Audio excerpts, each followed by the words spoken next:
നമുക്കറിയാത്ത, നമ്മൾ പരിചയപ്പെടാത്ത എത്രയോ ജീവജാലങ്ങൾ ഈ ലോകത്തിലുണ്ട്. ആ പല ജീവജാലങ്ങളുടെയും വിചിത്രമായ ജീവിത രീതി നമ്മൾ അത്ഭുതപ്പെടുത്തും.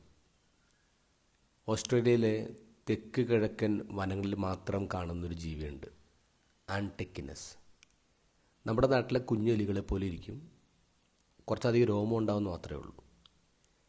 ഈ ജീവികളുടെ പ്രത്യേകത മണിക്കൂറുകളോളം നീണ്ടു നിൽക്കുന്ന പ്രണയവും കാമവും ഒരു മരണമാണ്. ജൂലൈ മുതൽ സെപ്റ്റംബർ മാസം വരെയാണ് എൻ്റെ മെയ്റ്റിംഗ് സീസൺ എന്ന് പറയാം. ആ സമയത്ത് മെയിലായിട്ടുള്ള ആൺടെക്കിനിസുകളുടെ ശരീരത്തിൽ ജൈവ ഘടികാരം ക്രമാതീതമായി വർദ്ധിക്കും. ഈ സമയത്താണിത് മെയ്റ്റിങ്ങിന് പോകുന്നത്. അത് 14 മണിക്കൂറോളം നീളുന്ന മെയ്റ്റിംഗ് പ്രോസസ്സിലേക്ക് പോകും. അങ്ങനെ 2 ആഴ്ചയോളം ഇവരിങ്ങനെ രാത്രിയും പകലും ഉറക്കമില്ലാതെ ഭക്ഷണമില്ലാതെ ഈ ആണുങ്ങൾ ജീവിക്കും. തൻ്റെ ജീവൻ ഈ ഭൂമിയിൽ നിലനിർത്താനുള്ള അവസാന പോരാട്ടമെന്ന നിലയിൽ തൻ്റെ സർവ്വശക്തിയും എനർജിയും ഇത് ഈ പ്രണയിനിക്ക് കൊടുക്കുകയാണ്.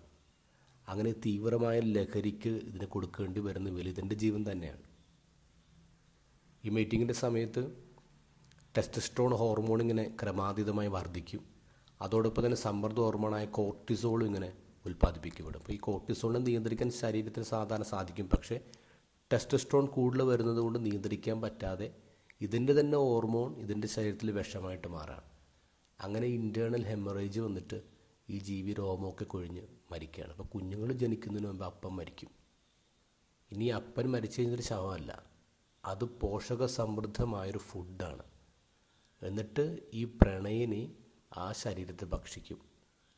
അതാണ് കുഞ്ഞുങ്ങളെ ഉദരത്തിൽ വഹിക്കാനും പ്രസവിക്കാനും പിന്നീട് വളർത്താനുമുള്ള ഈ അമ്മയുടെ എനർജി എന്ന് പറയാം. അപ്പം മക്കൾക്ക് അപ്പൻ്റെ ശരീരം തന്നെയാണ് കൊടുക്കുന്നത്. അപ്പൻ്റെ ശരീരം തിന്നിട്ടാണ് മക്കൾ വളരുന്നത്. എന്തൊരു വിചിത്രമായ രീതിയാണ്, അപ്പൻ്റെ ശരീരം തന്നെ തിന്നുന്ന മക്കൾ.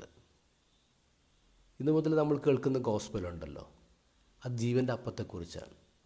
യോഹന്നാൻ്റെ ഗോസ്പൽ 6-ാം അധ്യായം മുഴുവൻ ഈ ജീവൻ്റെ അപ്പത്തെക്കുറിച്ചാണ്. ക്രിസ്തു എന്താ പറയുന്നത്? ഞാനാണ് ജീവൻ്റെ അപ്പം. ജീവൻ്റെ അപ്പം എൻ്റെ ശരീരം തന്നെയാണ്. അത് ഭക്ഷിക്കുന്നവനൊരിക്കലും മരിക്കില്ല. ദൈവത്തിൻ്റെ അതിശക്തമായ പ്രണയമാണ് നമ്മൾ കാണുന്നത്. ദൈവത്തിൻ്റെ ശരീരം തിന്ന് ജീവിക്കുന്ന നമ്മൾ.